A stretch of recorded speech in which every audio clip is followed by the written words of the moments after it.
This midweek edition definitely felt like a Friday, and especially when you have a queen like this in the building. Khanyisa, thank you for serving us this morning. You were absolutely just shining your light in such a beautiful and unique way. I wanted to just recap what we actually went through for some of our digital viewers that weren't actually on the show this morning.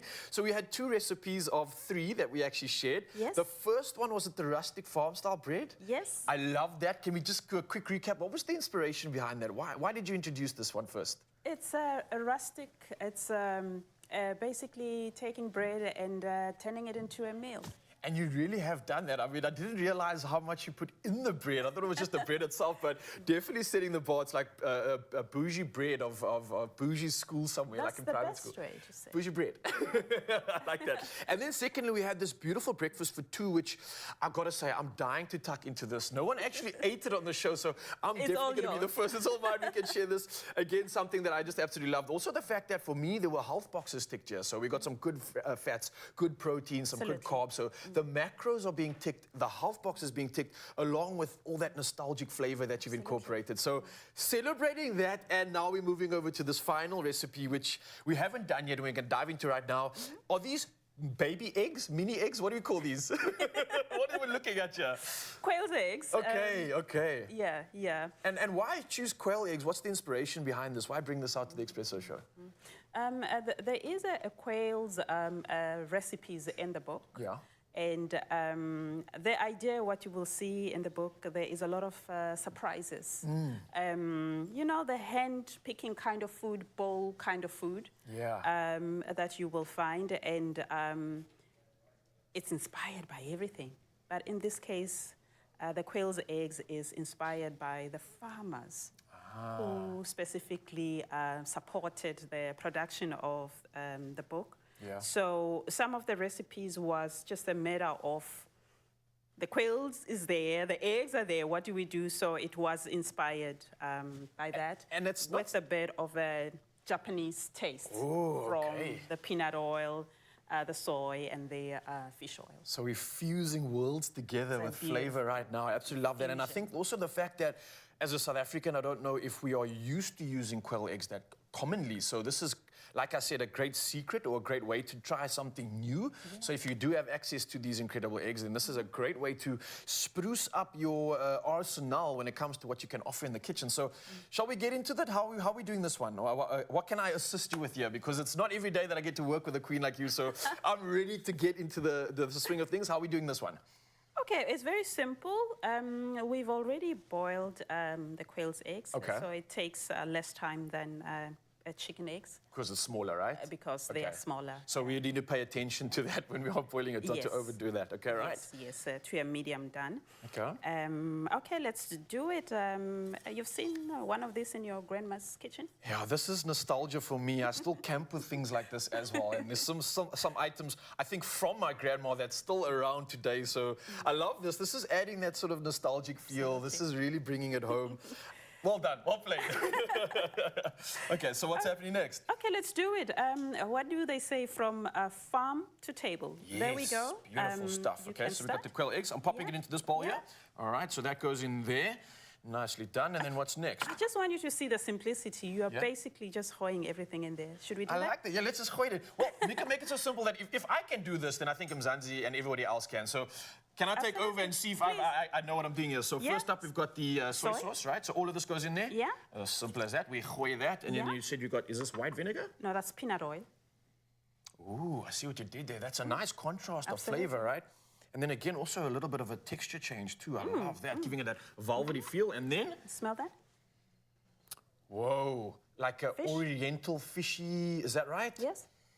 So you brought the ocean back into this one as well. I see where you're going with this. I love this, all right? And then we're going to have a special surprise, a touch of green chili. Ooh, okay. So how do you want to just slice this up nice and fine? You are the boss. I noticed, though, that when you don't cut it up, you don't get as much strength.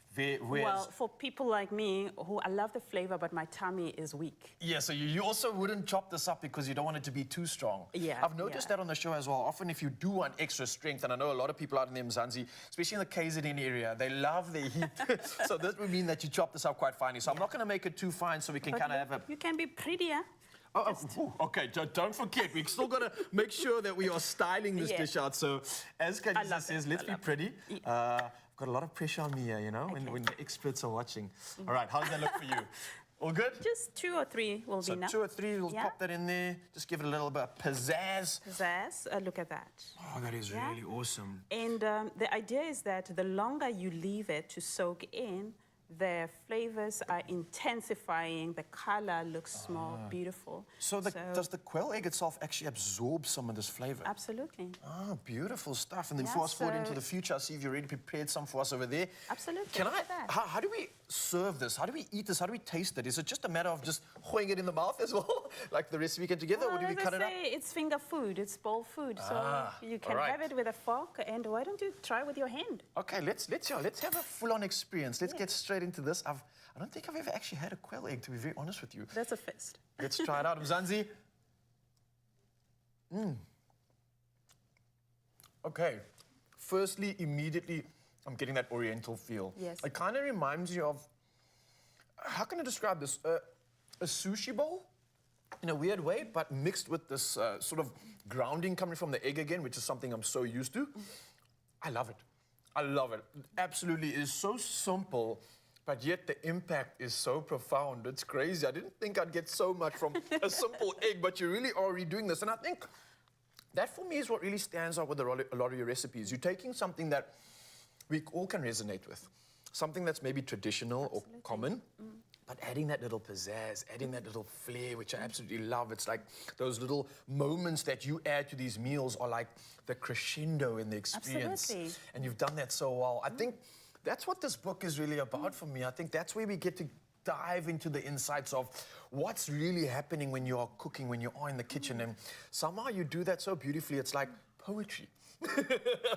I really got to thank you. I know that we did prepare these dishes, but I do know that no one actually tried it out. So can I do the honors of actually just diving into this as well? Because it looks absolutely delicious, right? For the reveal, and let's see how the yolk behaves. Okay, let's keep that to the camera. So let's just get a nice cut there. Oh, the yolk is absolutely perfect. Look at that, Mzansi. Oh, well done. That's enough to celebrate. I got to forget now, I am on TV, so I got to do a TV bite. Otherwise, I'll be chewing here all day. But, oh, wow. Just, should we have a touch of this, of the salmon? You don't need to ask me more than once because, oh my goodness, there's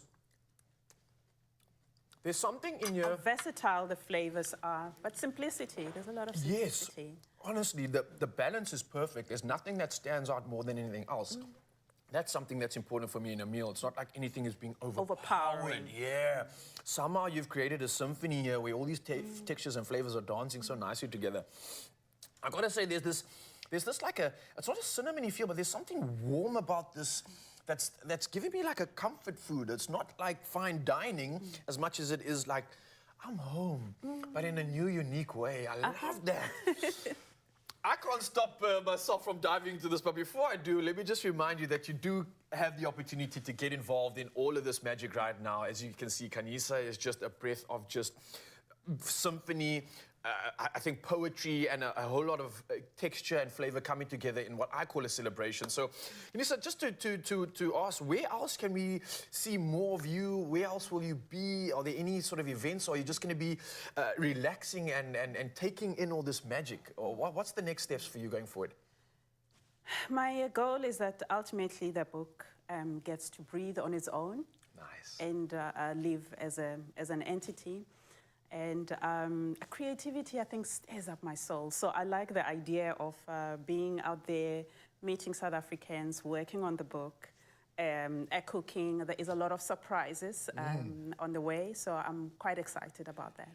Oh, well, we are absolutely excited, absolutely grateful. Thank you once again for sharing your time with us this morning, for serving us, and also sharing your gifts. So, Mzansi, I hope you enjoyed that. Find the book. You can find Khanyisa online as well. And I hope you've been inspired to enjoy culinary expertise like no other. Go on this journey.